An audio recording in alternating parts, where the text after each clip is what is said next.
अस्सलाम वालेकुम स्टूडेंट्स, आज की इस वीडियो में हम स्टार्ट करेंगे 10th class physics new book बाब नंबर 10 थर्मल फिज़िक्स है।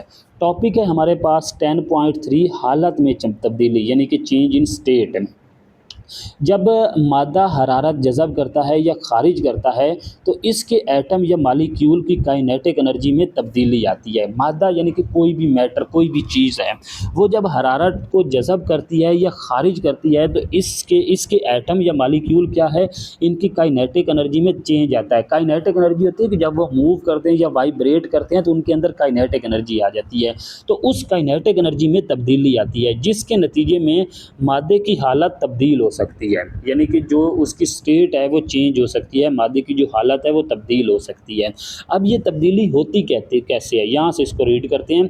मादे की हालत में तब्दीली, मादे की हालत में तब्दीली इस वक्त होती है जब वो एनर्जी जज़ब करे या ख़ारिज करे, ठीक है। यानी कि या तो वो एनर्जी जज़ब कर रहा है या ख़ारिज कर रहा है तो फिर उसकी स्टेट में चेंज आ रहा है, उसकी जो हालत है वो चेंज हो रही है। जब कोई मादा हरारत जज़ब करता है तो इसके एटम और मालिक्यूल तेज़ी से हरकत करने लगते हैं। यानी कि देखें ना, जब कोई चीज़ हीट अप होती है, गर्म होती है, तो उसके मालिक्यूल जो है ना या एटम है वो तेज़ी से हरकत करेंगे, इधर उधर मूव करेंगे, जिस वजह से क्या होता है वो ज़्यादा जगह घेरते हैं, यानी कि जिसकी वजह से वो ज़्यादा जगह घेरते हैं और इनके दरमियान फासला बढ़ जाता है। अब इस डायग्राम को ज़रा देखें ना, ये एक ठोस चीज़ है, ठोस मेटल है, इसकी एनर्जी कम है। जब इसको हीट करेंगे ना, इसको एनर्जी प्रोवाइड करेंगे यानी कि इसको हरारत देंगे तो इसके मालिक्यूल वाइब्रेट करेंगे, तेज़ी से मूव करने लगेंगे, तो इसके बिटवीन ये जो स्पेस है ना, ये जो जगह है, इसमें इजाफा हो जाएगा, फासला बढ़ जाएगा। इसी अमल की वजह से ठोस मादा पिघलकर माया बन जाता है जिसे मेल्टिंग कहते हैं। यानी कि ये ठोस चीज़ क्या होगी, मेल्ट होकर माया बन जाएगी, जिसको क्या कहा जाता है, मेल्टिंग कहा जाता है। मेल्टिंग होता है किसी चीज़ का पिघल जाना, ठीक है। यानी कि लोहे को इतना आप हीट अप करें कि वो क्या हो जाए, मेल्ट हो जाए, पिघल हो जाए। जब वो पिघल जाएगा तो वो किस में, माया में चेंज हो गया, माया बन गया, ठीक है। पहले वो ठोस था और माया बॉइलिंग के ज़रिए गैस में तब्दील हो जाता है। अब इस माया को मज़ीद आप हीट करते रहें, हरारत देते रहें, एक टाइम ऐसा आएगा तो वो बॉयल होना शुरू हो जाएगी, जिससे वो माया अब किस में चेंज हो जाएगा, गैस में।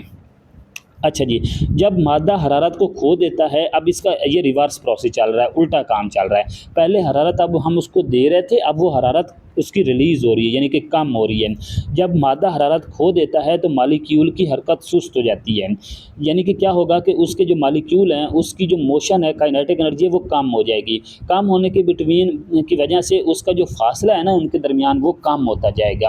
फासला कम होता है और मादा सिकुड़ने लगता है। इस अमल की वजह से गैस कंडेंस होकर माया बनती है। यहाँ पर ये, अब अगर गैस की बात करें ना तो गैस का टेम्परेचर कम करते जाएं यानी कि उसको ठंडा करते जाएं, वो क्या होगी, यानी कि गैस के माया में तब्दील हो जाएगी। मज़ीद उसको ठंडा करते जाएं तो वो सॉलिड में चेंज हो जाएगी। अच्छा जी, यानी कि गैस कंडेंस होकर माया बनती है, जिसे क्या नाम दिया जाता है, कंडेंसेशन का कहा जाता है। और माया मज़ीद ठंडा होने पर ठोस बन जाता है। उसके बाद वो जो माया बन गया, अब उसको मज़ीद ठंडा करें तो वो क्या बन जाएगा, ठोस, जिसको क्या नाम दिया जाएगा, सॉलिडिफिकेशन कहा जाता है। ये ज़हन में रखें कि इंटरमालिक्यूलर फोर्सेस ठोस मादों में बहुत ज़्यादा होती हैं, यानी कि सबसे ज़्यादा होती हैं। यानी कि यहाँ से देखें तो जो ठोस चीज़ है, यानी कि लोहे का टुकड़ा ले लें तो उसके बिटवीन जो मालिक्यूल है ना, उनके दरमियान जो इंटरमालिक्यूलर फोर्सेस हैं वो बहुत ज़्यादा मजबूत होती हैं, यानी कि उसको आप ब्रेक नहीं कर सकते, या कर भी सकते हैं तो बहुत मुश्किल होगा, क्योंकि मालिक्यूल का बाहमी फासला सबसे ज़्यादा होता है। गैस में ये फोर्सेस सबसे कमज़ोर होती हैं।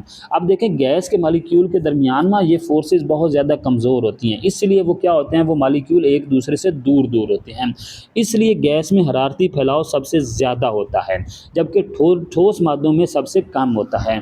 यानी कि जिनके बिटवीन इंटरमालिक्यूलर फोर्सेस ज़्यादा होगी उसमें जो हरारती फैलाव है वो कम होगा। सॉलिड में इंटरमालिक्यूलर फोर्सेस ज़्यादा हैं उसके एटम के दरमियान, लिहाजा उसमें जो फैलाव होता है सॉलिड कम फैलता है, गैस ज़्यादा फैलती है। यहाँ तक ही आपका टॉपिक जो 10.3 था वो कवर हो गया। नेक्स्ट टॉपिक इंशाल्लाह नेक्स्ट वीडियो में। आप लोगों से गुजारिश है कि चैनल को सब्सक्राइब कर दें।